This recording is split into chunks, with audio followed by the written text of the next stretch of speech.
right, we'd like to welcome you to this edition of Good Morning Nigeria, reaching you live on the network service of the Nigerian Television Authority. We, of course, begin with a great deal of apologies to our viewers for the delayed transmission of today's broadcast. We had a number of technical glitches, but happily our engineers have been able to sort out those glitches. Kieran? All right, that's it's not a very good day for us this morning, but we are glad to be back on air with this edition of Good Morning Nigeria.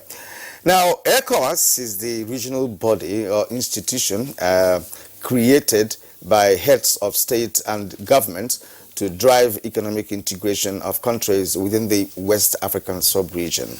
And of course, Kieran, you've just said that on the basis that we are having for our conversation segment today, the ECO currency. Now, as you said, ECOWAS was conceived in 1975 with the ultimate objective of integrating the national economies of all member countries. You're quite right, Kingsley, and according to proponents of integration models, economic integration is done in several stages, and usually it begins with a preferential trading area or free trade area, and ultimately harmonized economic and monetary union.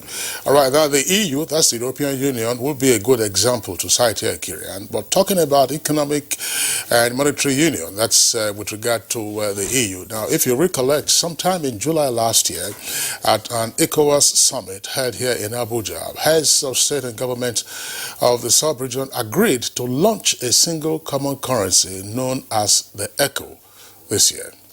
And of course, the ECO was adopted as a common currency about 21 years ago, Kingsley. That's right. And after multiple postponements, it was agreed that the new currency would be in use by all member countries in 2020, that's this year. And it is envisaged that the adoption of the ECO will remove all barriers to cross-border trade, make it easy for countries to move and do business with ease.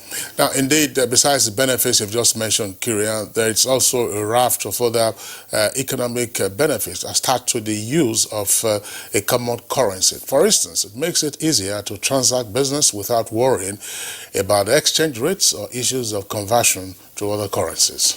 And for implementation purposes, and because not all countries are economically aligned, member countries are to meet 5 primary and 5 secondary convergence conditions, which unfortunately no country has been able to meet, prompting multiple postponements. Well, regardless, that of course leads us to the crux of our conversation today on Good Morning Nigeria. As it has turned out, the adoption of the common currency among countries in the West African sub-region has become embroiled, as it were, in regional, if not global politics. Precisely. On December 22nd, the Ivorian President Alassane Ouattara, in the company of President of France, Emmanuel Macron, announced the decision to abandon the CFA franc, currently in use by the Francophone West African countries, while Nigeria says she's studying the situation and would respond in due course. Discussion on the adoption has been intense on the public space. So on Good Morning Nigeria today, we take up the matter with experts on the economy and regional integration. My name is Kieran Umayo. Welcome to Good Morning Nigeria this week. And also, let's welcome Kingsley, who has been on a deserved break. He's now back on set. Well, thank you very much, Kieran. And certainly it won't be out of place to say Happy New Year to you and indeed to our viewers around the world. My name is Kingsley Osadolo. I join my colleague Kieran to also welcome you to this edition of Good Morning Nigeria. As we said at the beginning, this is a delayed broadcast in the sense that we are about 45 minutes late into the program on account of the technical issues that we had. So we've skipped our news bulletin, but we're also skipping the business segment and taking a short break. Now, when we return from the break, we shall have our newspaper review. Bayo Atuebi is already in the studios with us. 20 years of travel and counting. 20 years of promoting tourism in Africa and diaspora. Over 3 million kilometers traveled. Over 30 African countries visited, explored the diaspora in 4 continents, connected over 100,000 happy tourists to Africa, reached over 50 million homes, igniting smiles across Africa and beyond. As Gogi Africa turns 20, we thank you and invite you to join us in the quest for 20 must-visit destinations in partnership with the largest TV network in Africa, the NTA, Ministry of Information and Culture, Ministry of Transportation, Lagos State Government, Canon, Delta Airlines, Royal Caribbean, Tour Brokers International. You too can still be a partner. Call the numbers on your screen or info@gogeafrica.tv. Goge Africa, celebrating 2 decades of heritage, travel and tourism. Ankara shopping with the right place for. That one no fine. Nice. No, it's too dull. This one. Oh wow, it's beautiful. Omo, this fabric, it gon fade though. Yeah. Look, make I tell you something. The new area Ankara, it go take good care of it. No right. Not lie. Not true. And the price Cheap. Try new Ariel on your Ankara and colors now. Not so fast. Look, I'm tired. I want to check out of this country for greener pastures. Just calm down for a moment. Please sit down. Do you have a job where you're going to? No, but someone is arranging, Listen, Alinko. Checking out of this country without proper planning means one thing. Unimaginable begin. You know, I've been in the diaspora, but legitimately doing great things at home and abroad. As I've been saying, without the proper footing abroad, the risk is not worth it. Listen, Alinko, it's better to be home than be trapped abroad, or even end up in prison.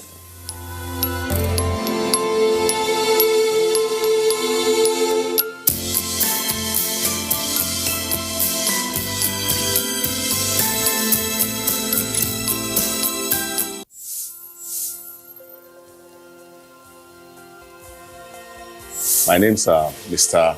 Muftau Abiodun Balogun. We started this business 4 years ago, and this is the production outlet where we do about 4,000 to 5,000 birds per day. With the closure of the border recently, we've been experiencing massive surge in demand. Our sales per day now is going to be between 15 to 20,000 birds. We needed to expand all avenues because of the multiplier effect it's creating. And the most interesting thing about this closure is that many of my farmers today are farmers we recruited recently, and they are young graduates. What the government is doing will lead us right. And I can tell you, if the government sustains this thing, sky will not even be our limit.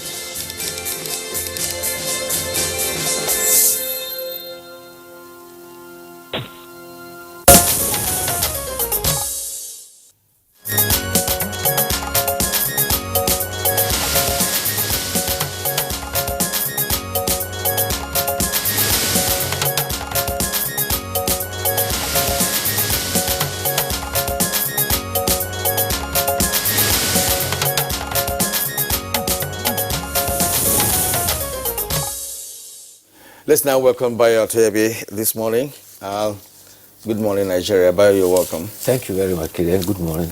All right. Good morning, Kingsley. Happy New Year. Welcome back. Yeah, thank you, everyone. Bayo. Good morning, Nigeria. All right. Time for newspaper review. I'll start with the Daily Sun newspaper. On the right-hand side of the nameplate, we have Army pounds bandits in Katsina, Zamfara, kills 100. With a rider, how Boko Haram kidnapped soldier, wife, others, according to witness. The story is on pages 4 and 39 of the Daily Sun newspaper. Now, the lead story this morning is on the judgment by the Supreme Court. Say, as Supreme Court rules on Guba pools, tension as Ihedioha or Tom Tambuwal no fate today. The story is on page 40. And other striking stories below that. Illiteracy, North sitting on time bomb, says Masari, is on page 44. 2023, crisis brews in PDP as stakeholders move against seconders and others. With a rider, tension mounts in state chapters. It's on page 6. Now, we are yet to get 37 billion naira National Assembly renovation budget. That's according to FCDA. The story is on page 6. And Soku Oil Wells, Bayelsa appeals judgment. That's all about the headlines here. All right, let's take a look at the Punch newspaper. Above the nameplate of the Punch, you have a raft of headlines. Panel probes 14.3 billion naira NEPSA fund in private account. That's on page 13. TCN, that's Transmission Company of Nigeria, to push for disco's recapitalization. 11 airlines inactive, failed to renew licenses. Aregbesola blames porous borders for arms proliferation and illegal aliens. That's page 18. 2 earpieces there beside the nameplate. Oshibajo and governors hailed troops on Armed Forces Remembrance Day. That's page 11. EFCC has frozen Shehu Sani's account. That's attributed to his aide. Details on page 16. Lead story says Operation Amotekun. That's the kicker there. Carry illegal arms, be arrested. Police warn OPC and hunters. That's page 2. With 2 riders, it says Anambra and Enugu differ on Southeast security outfit and South-South delays project. Southeast governance Ohaneze should be ashamed, says IPOB. Now you see the photograph on the front page of the Punch there. It's in connection with the Armed Forces Remembrance Day. It says residents of the Mogadishu Barracks, Abuja, during the Armed Forces Remembrance Day church service at the National Christian Center in Abuja. That was yesterday. Unfortunately, Bayo, take a look at the flags that they are waving. That's not exactly the Nigerian flag. The Nigerian flag in a white segment does not admit of the coat of arms. All right, then right at the foot of the front page of the Punch, don't stop Benue and Nasarawa military operations. Tom and Sule tell Buhari, page 16. On pages 4 and 5, Cobbler rapes graduate, shares nude video with friends. Anxiety as Supreme Court rules on Sokoto governorship poll today. Well, let's start with the issue, the success against bandits, particularly in the Northwest. About 100 bandits, including 6 of their commanders, have been neutralized in Zamfara and Katsina states. Leadership reports that the operations, which was called Hadarin Dagi, which literally means storming the forest, yielded this result. So far, about 15 AK-47 rifles have been recovered. There were also gun-propelled grenades, as well as 25 motorcycles that were seized. Captain Ayoba Mioni Orisa says that the flushing of the bandits was for Anka, Maru, Bukuyum, and Jibia local government areas. 2 custom officers who had earlier on been abducted were also rescued. This is sequel to what the spokesman for the 17th Brigade Nigerian Army said, that the bandits, after feeling the operations of the military power, have now come up to say that they want to embrace peace talks. Meanwhile, the army says that there's not going to be any hideout for any of the bandits. Actually, the soldiers have taken the battle to the bandits right in the forest. And the bandits now are embracing peace. You recall that the initiative was started in Zamfara State when the commissioner of police went to the bandits in the forest to negotiate. And many of them actually gave up their arms. The same thing, Katsina State followed suit. But of recent, there has been an upsurge in Zamfara and Katsina again. And this is why you have this critical army operation of Sharandaji and Hadarindaji. What is good news here is the fact that the battle has been taken to the forest. Because if you allow them to have a kind of a base where they strike from, then they will, be in a position to be doing what I've been doing. If you take the fight to them, directly to them, because the Nigerian army is better equipped, right? They have intelligence, right? So if you take it to them, they will surrender. That is the only way, because it's a ragtag arrangement. That is the positive result we are seeing now. Also today, students are now heaving a sigh of relief. Joint Admission Matriculation Board has suspended the usage of National Identification Number as a prerequisite for the 2020 UTME registration. JAM had announced that it will no longer insist on National Identification Number. So all candidates who are to register for the 2020 UTME will only require to indicate, send their candidate's name to 55010 to create a profile for registration. The registration for 2021 perhaps might now require the usage of a national identification number. The other clearance story which Kingsley read is about the operation Amotekun, which literally means leopard. Amotekun is leopard in Yoruba, and that is the security operation launched by the 6 southwest states last Thursday. Already there are indications that police are not very comfortable. The police in Ekiti, Ogun, and Ondo State have warned that persons who belong to the Amotekun operation, if they dare to bear arms which are illegal, they will be held accountable. Similarly, Lagos, Osun, and Ekiti are planning to recruit about 1,320 operatives under the security outfit Amotekun. You recall that in June last year, following spate of kidnapping and some killing, the governors in the 60s gathered and introduced the idea of Amotekun. Meanwhile, again in Ogun State, the command has announced that any member of the Odua People's Congress seen bearing firearms will be arrested. Meanwhile, they are hoping to draw the operatives for the Amotekun from the institutions like the OPC, the Hunters Association, as well as the Community Security Awareness Initiative and the Agbe Koya groups. All right, Bayo, I think you've touched on the relevant stories on the front pages of both papers that we have read. Kieran, now let's look at the editorial very briefly. It's coming from the Daily Trust newspaper. Diligence for a 2 nuclear power plant in Akwa Ibom. Now, in the continuing efforts to boost the power situation in the country, the federal government is considering the nuclear energy option. This option, in addition to hydro, solar power, gas and coal currently in use, will certainly complement the energy mix in the country. In pursuance of this, the government has identified Okuiboku in Utu council area of Akwa Ibom as the site for a nuclear energy plant. But predictably, the plant has run into a storm of protests from the inhabitants of the area. The reasons are understandable. Nuclear plants the world over have a tendency to be problematic with lasting devastating consequences. Bayo, this Okuiboku is not. This area has been mapped out over nearly 20 years ago. Yes, nuclear is one of the alternative power sources.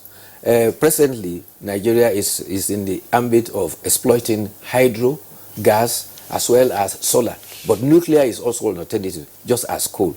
But they have their challenges. Coal has its challenge of devastating the environment. Nuclear too has its overwhelming devastation, and 2 critical instances have been cited by this editorial.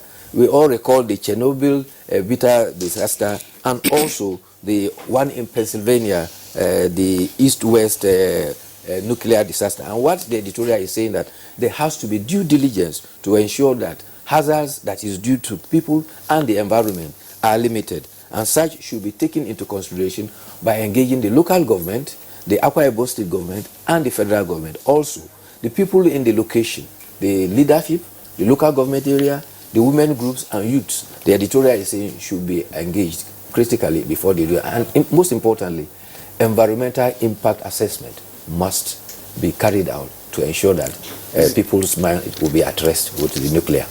Is it nuclear plant? Is not nuclear power plant. You saw what happened in Japan following the tsunami, Fukushima. I think that there are things that we should take one step at a time. We have a major challenge, for instance, managing gas, LPG.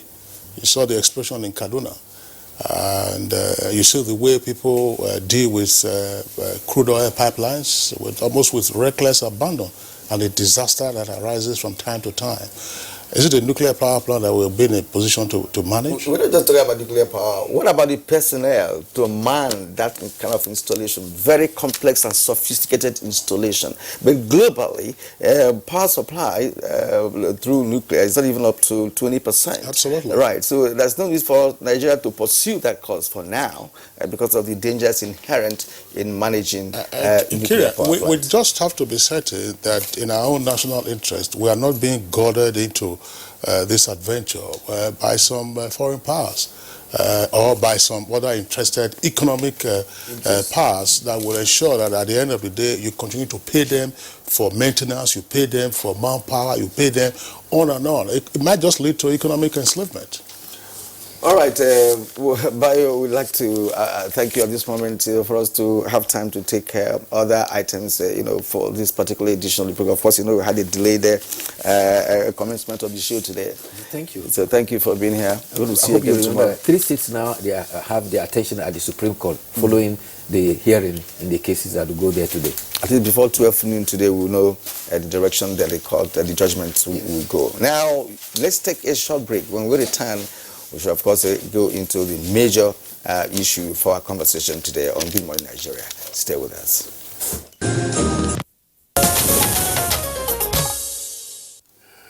All right, welcome back, and it's still Good Morning Nigeria, reaching you live on the network service of the Nigerian Television Authority. Now, the ECO single currency has been in the works for well over 2 decades. In this background that put together by our correspondent Kule Adeye, he gives us an overview of the intricacies involved in trying to launch the currency. And I guess before we bring in our guests to discuss the issues in further detail.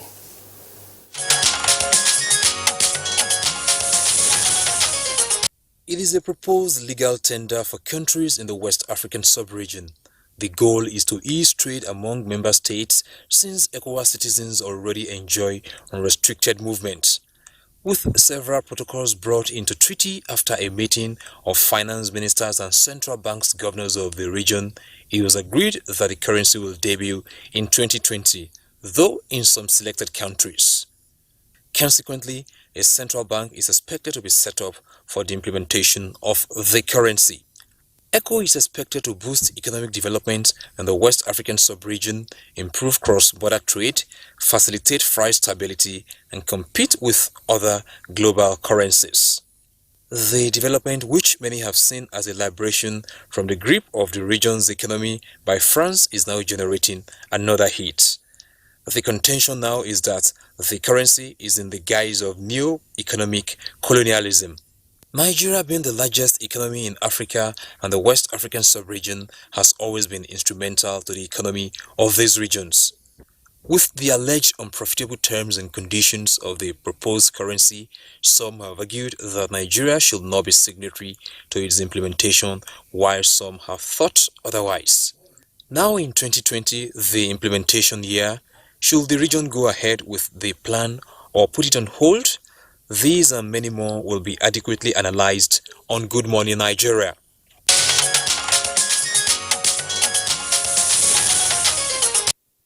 Well, thank you, Kunle Adeye, for that background report. And now joining us in the studio to discuss the ECO currency. First is Professor Ken Ife, an economic policy analyst. Thank you, Prof, for joining us this morning. Thank you, as always. All right, so another individual who will be part of this conversation, of course, is Ken Ukoha. Ken Ukoha is the President, National Association of Nigerian Traders. Thank you so much for coming. Thank you very much. So we have 2 Kens here in our Abuja studio. Right. That's interesting. And again, let's go to our Lagos studio, where we have the Director General of Lagos Chamber of Commerce and Industry, and is Dr. Moda Yusuf. Doc, you're welcome to Good Morning Nigeria.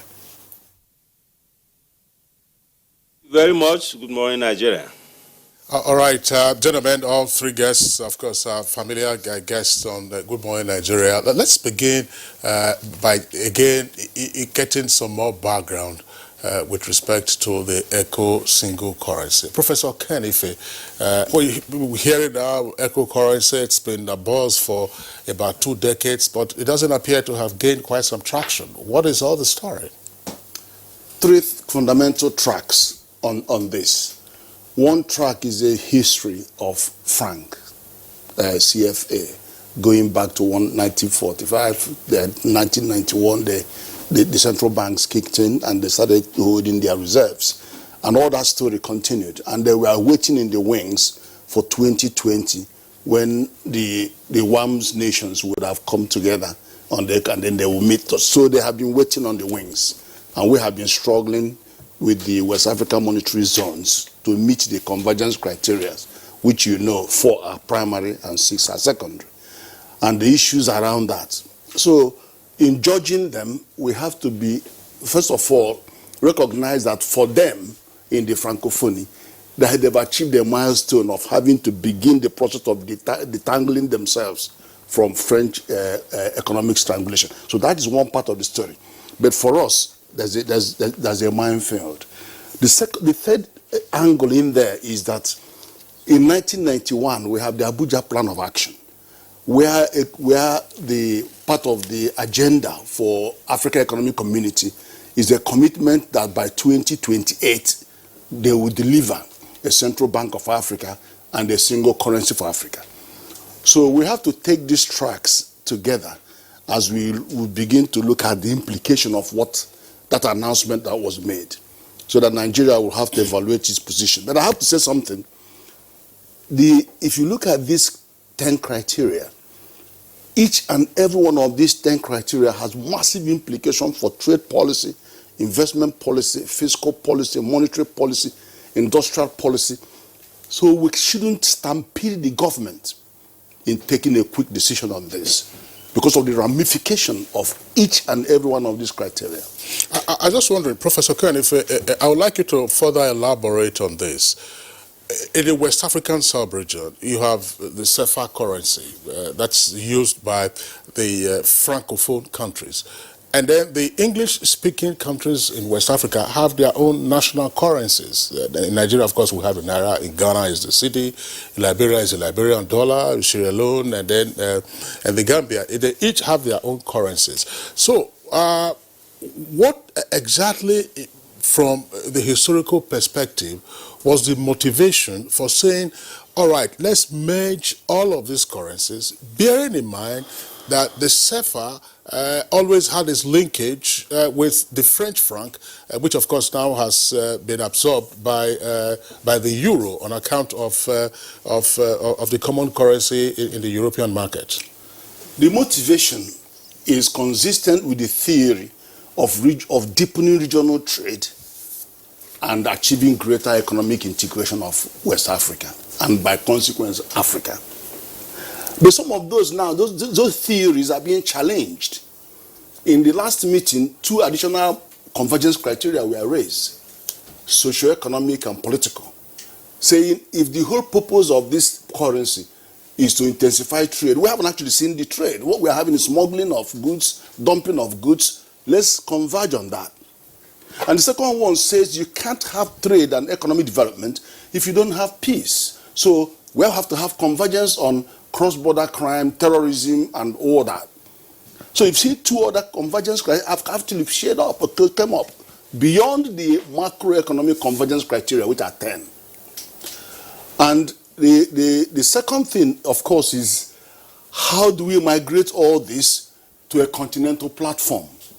And I have to warn that the difficulties we are having in EPA negotiation today, we didn't sign, but we didn't opt out in 2003. If we had opted out, if Nigeria has opted out in 2003, we would have been in a position to say to EU, come, let's now do a bilateral, just as South Africa has done. So if we face the prospect that on balance is not going to favor Nigeria, then we should opt out and say, okay, we have an excuse. Let's walk through the Africa program to 2028. And at the same time, go and look at what has been put on the table, which is in the context of AFCTA.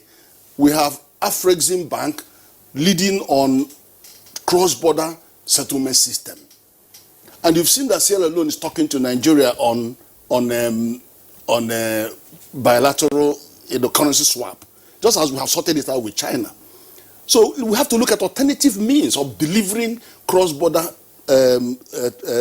settlement system, rather than take a rash decision and then condemn the economy to something that you don't even know the depth of it.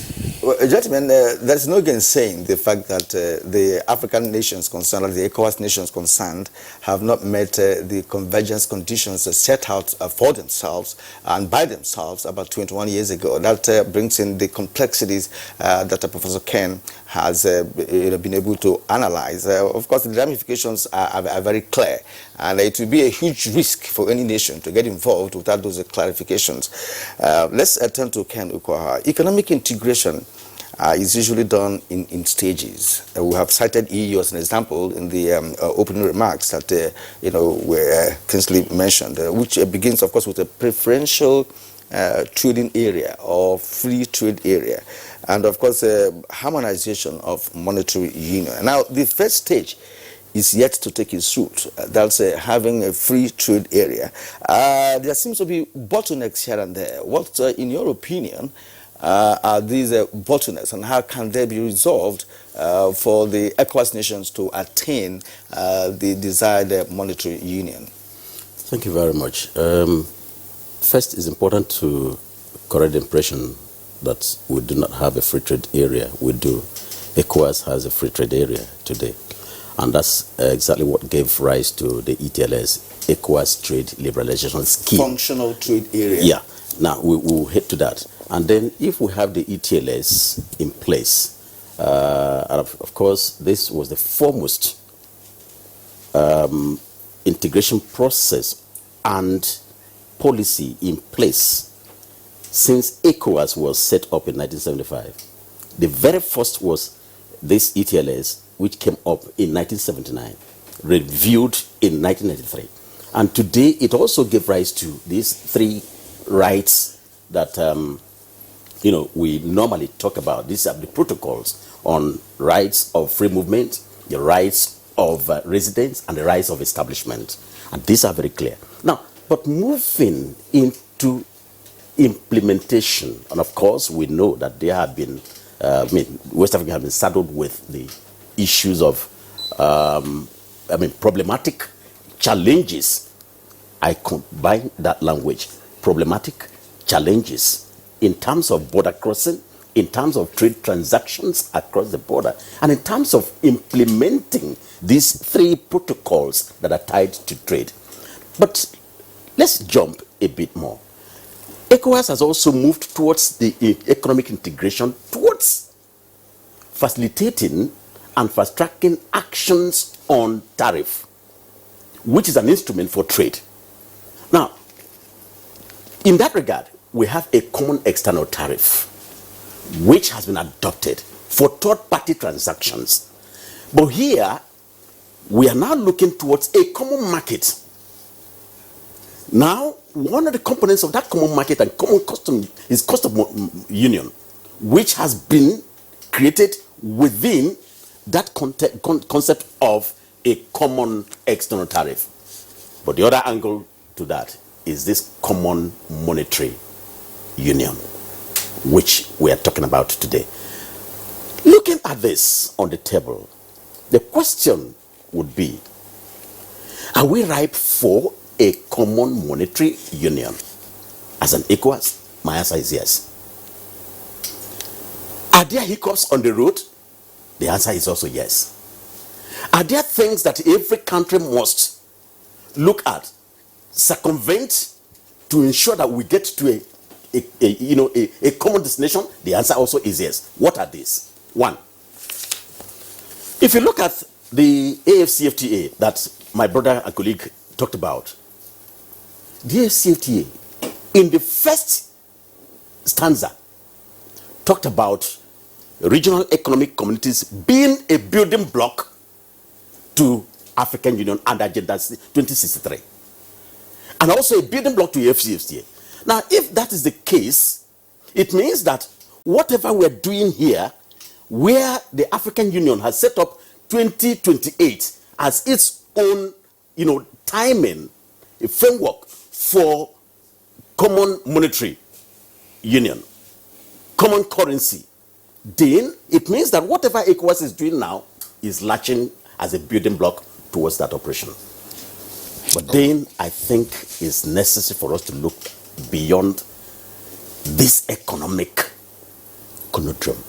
Look at the political aspects as well, which he drew from the two other resonating, if you like, criteria that just came in few weeks before the meeting of the heads of states, namely the issue of security, convergence in ensuring that cross-border crimes are dealt with, and we also have partnership in that regard. Two, social component, which talks about human beings, because it is the human beings that will trade with this money. How safe are they? How secure are they? And what do you do in terms of their health, education, and all of that? These are criteria that the founders of the common currency, common monetary union did not look at initially, namely the European Union. They never looked at these two because it wasn't glaring in their face. It wasn't staring at them. But now it is staring at the face of West Africa. We need to also look at them holistically and critically and see where we are marching so that we don't march into fire. Thank you. All right. Thank you very much, Ken Okoha, there for your exposition. Let's go over to Lagos and join Buddha Yusuf of LCCI, that's the Lagos Chamber of Commerce and Industry. Buddha Yusuf, from a business perspective, what's your take on the eco-currency that is supposed to be launched this year? Thank you very much. And once again, Happy New Year to you and to all Nigerians. First, let me say that the issue of the eco-currency or monetary union is not an end in itself. It's a means to an end. And the end is to deepen economic integration.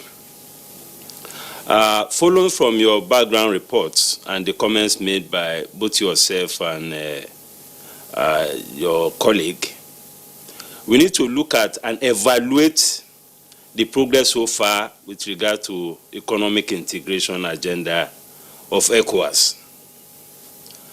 We started with the free trade area, and the main anchor of that is the ETLS.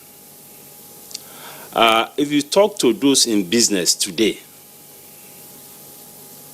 there are still a whole lot of challenges with the free trade area. And that is why when we look at all this discussion around the ECO, I think we need to also review our priorities when we come to integration issues. The ECO and the monetary union is essentially about the payment system.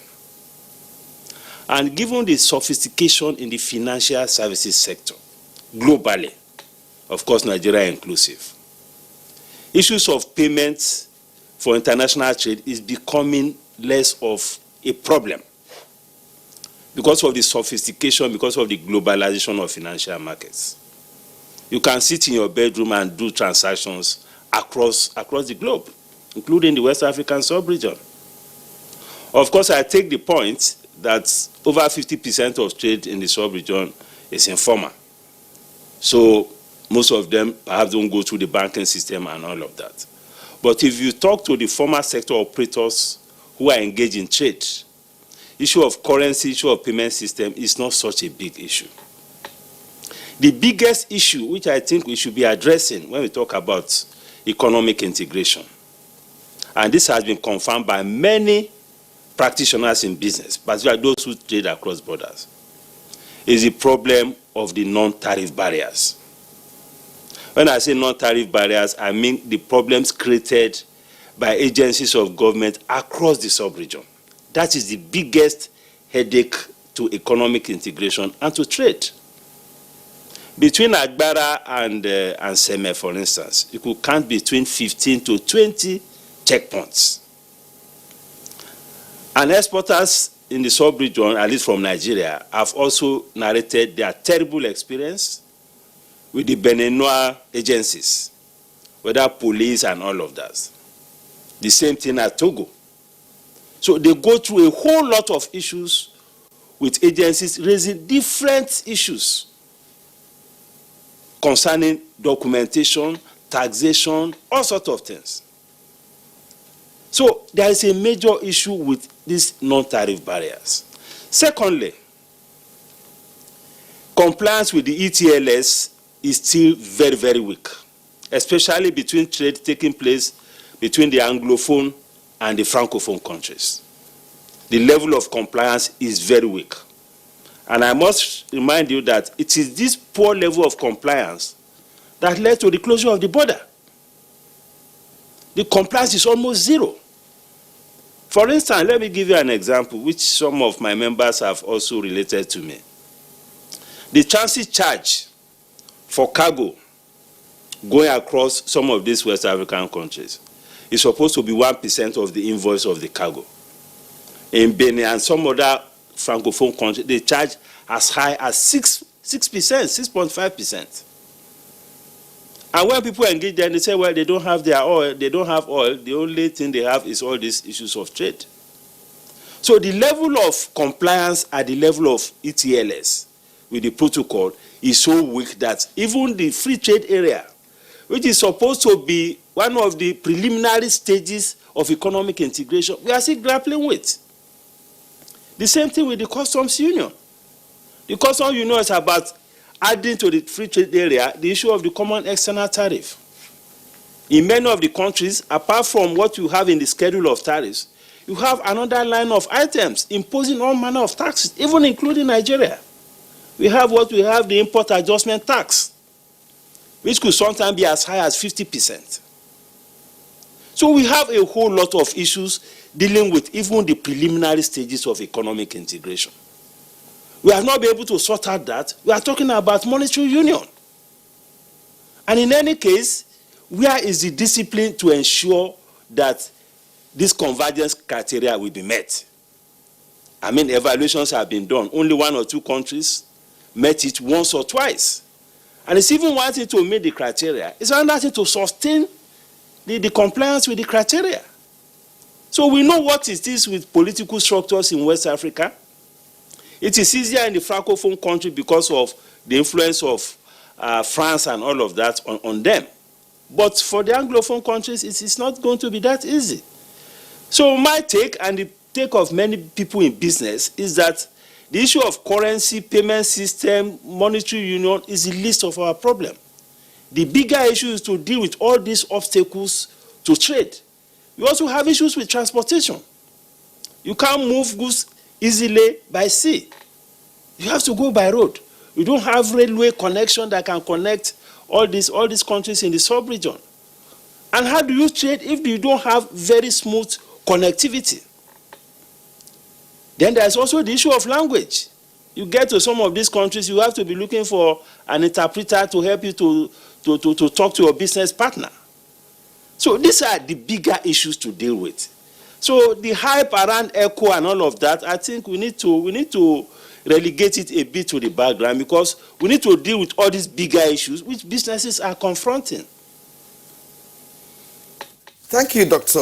Moda Yusuf. You have actually hit the nail on the head, because you raised a very pertinent issues that should be dealt with first of all before you talk about monetary union, if I understand you very clearly. Gentlemen, he has raised some points here. And formal monetary unions in which 2 or more countries agree to give up their national currencies for a single shared currency.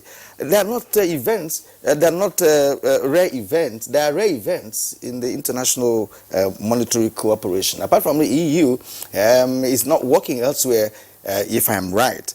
And ECOWAS nations decided on ECO currency when most of the ECOWAS nations are lagging behind in terms of local manufacturing, unbalanced budget, poor economic conditions, and other things. that are not in the right places for us to commence a monetary union. And that's one of the points Dr. Yusuf, has made.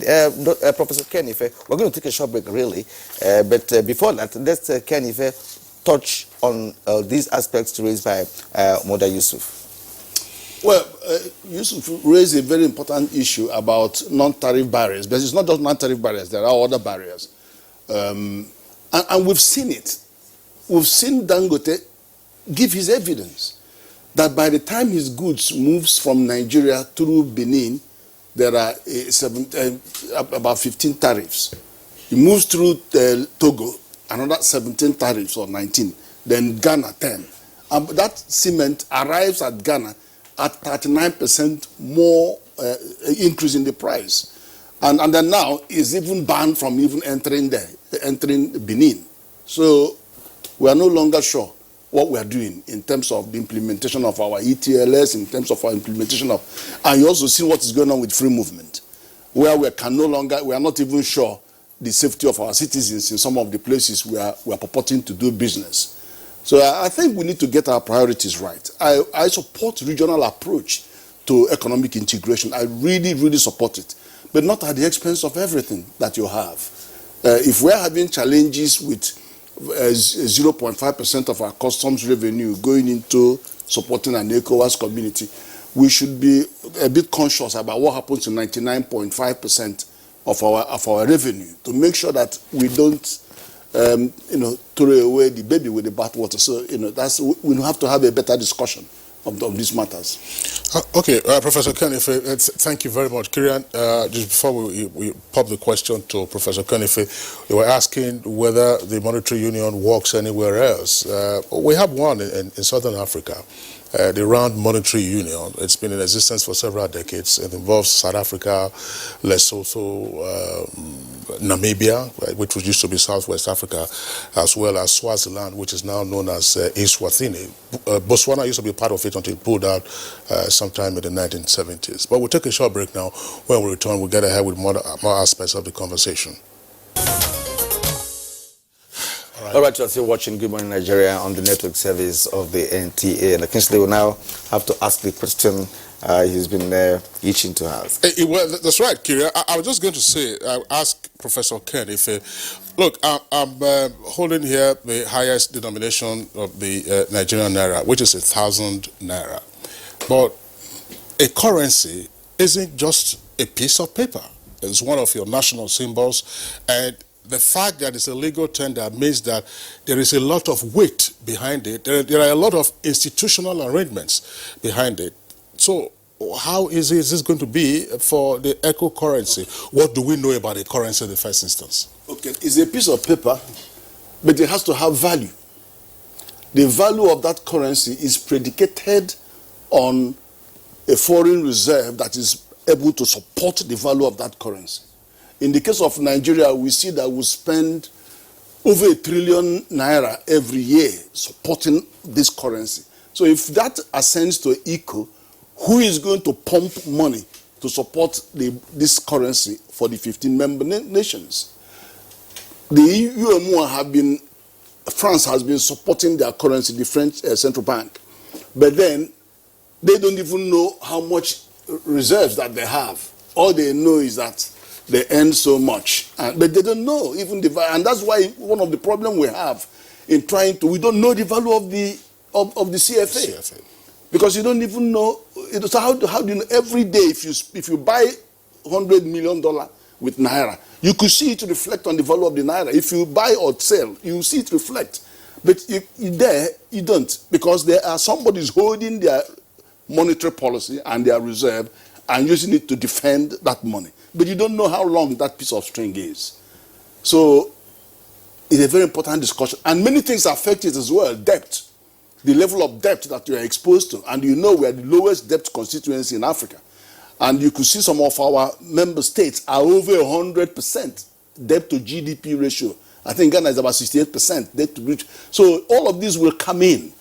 When Mrs. Thatcher was considering 1981-82, I was there in UK. That was when I went to UK, 1981. She asked a central question. She asked them, they said, what will happen if my currency comes under attack? You're asking me to join this currency. And how about debt? They told her no bailout. And she got angry and walked out of the meeting.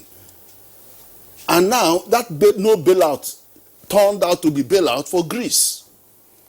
So the fact of the matter is that they opted out. Even when she left, John Major came and tried to enter, and then one day we had a serious attack on our currency. We lost 5.5 billion pounds and we crashed out of the arrangement.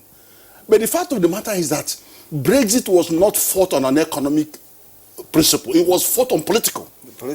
So UK continue to do business. Free trade area working perfectly well. Economic customs union was working well, and they still worked well without being roped into the euro. So that's a very big lesson for the position of Nigeria. And if we are going to hope to be the underwriter and the so-called defender of the eco currency in West Africa, then the argument will change fundamentally. Okay, I think the point you've made there, that is clear to me, is that there's a possibility of a particular country belonging to an economic integration system, if you like, a monetary union, without actually, trading your own currency. You can opt out. When the conditions are right, you will consider opting in. Okay. Now, that brings us to the issue of the political component in all of this. Due to large differences in the political systems among the 15 nations, we have Francophone and then Anglophone countries that make up the ECOWAS nations. Now, should there be a political unification as a way of creating an enabling environment for the actual economic integration to take place? Ken. Thank you very much. First, I thought that the money that was brought out by Kingsley would have, been sent here so that we can examine. You are the trader now. What are you selling? If you sell something, I will pay. Where are the goods? Services here. Services. All right, we'll work out the payment systems later. Okay. Whether Yusuf will be the intermediary in Lagos. Thank you very much. Thank you. I think I totally agree with Muda's viewpoint.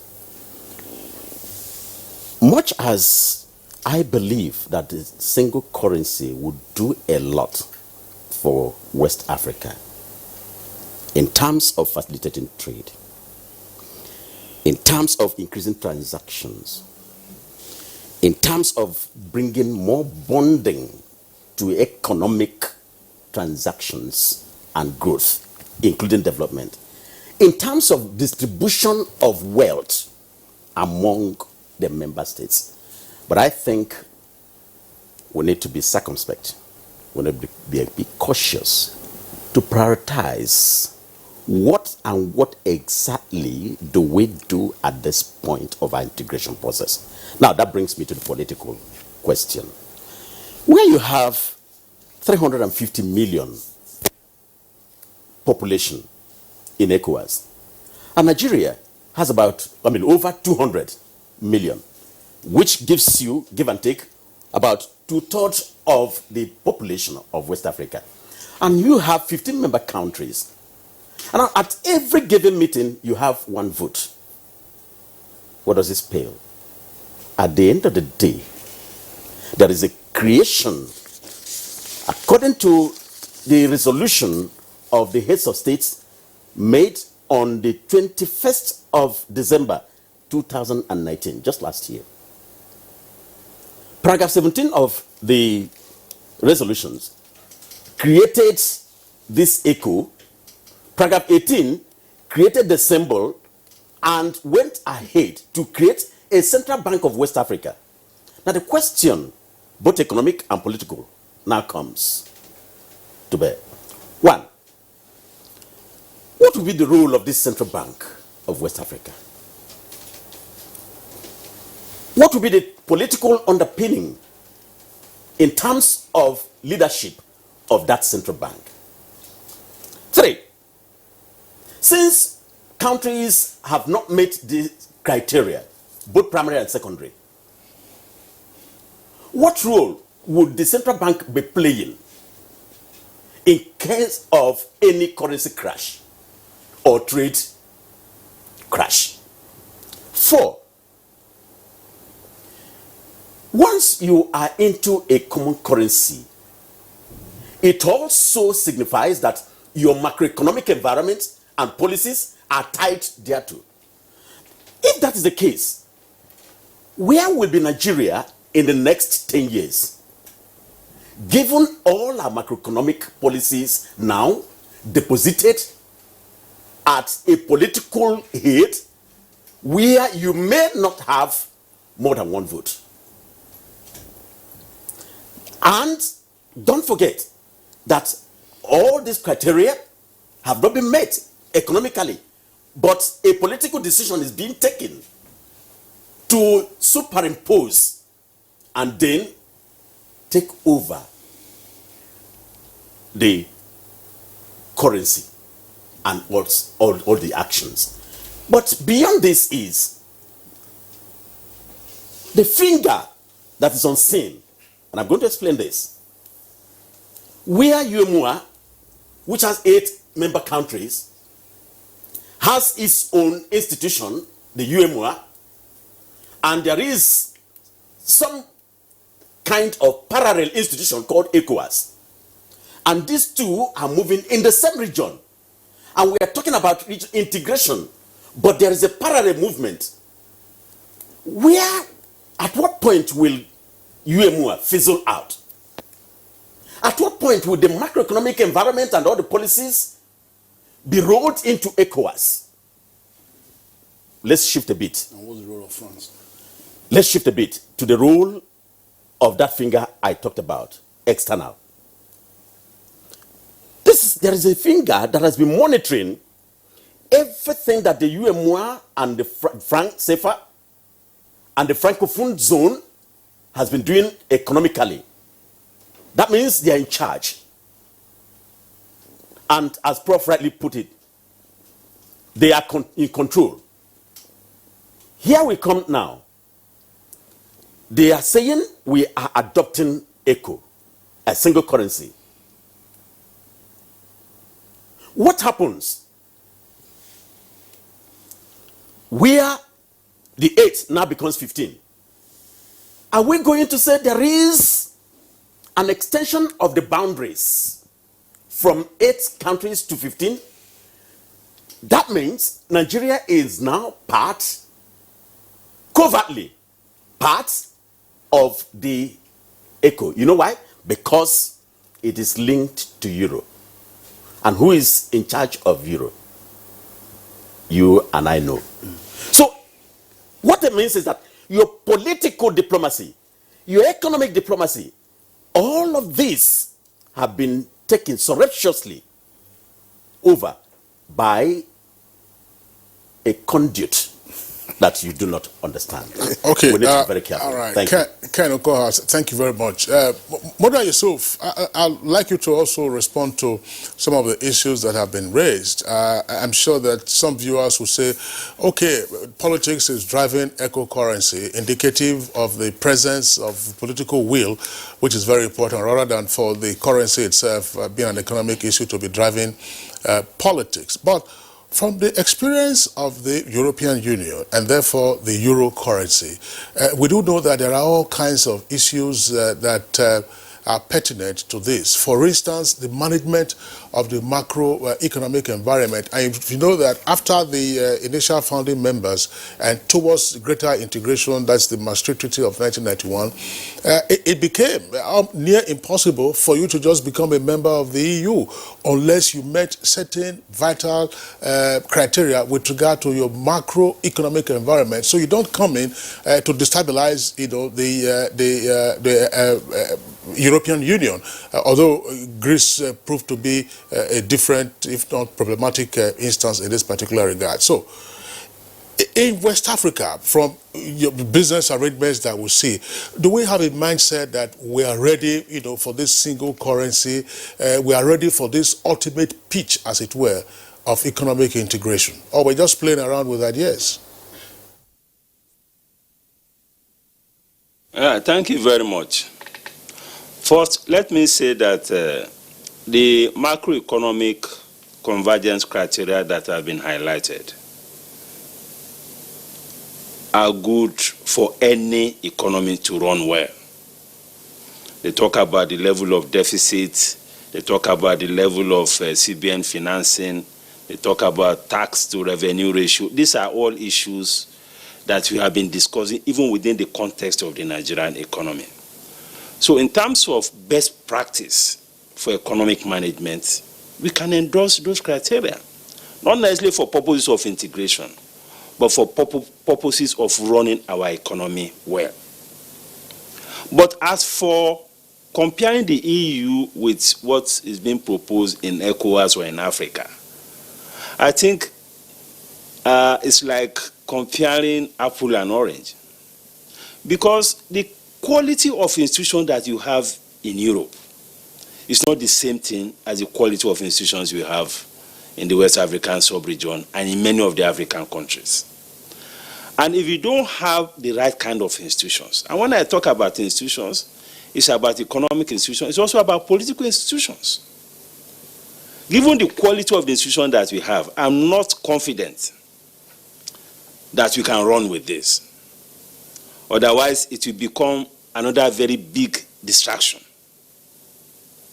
What is important for us as a country is to fix our own economy. That is number one priority.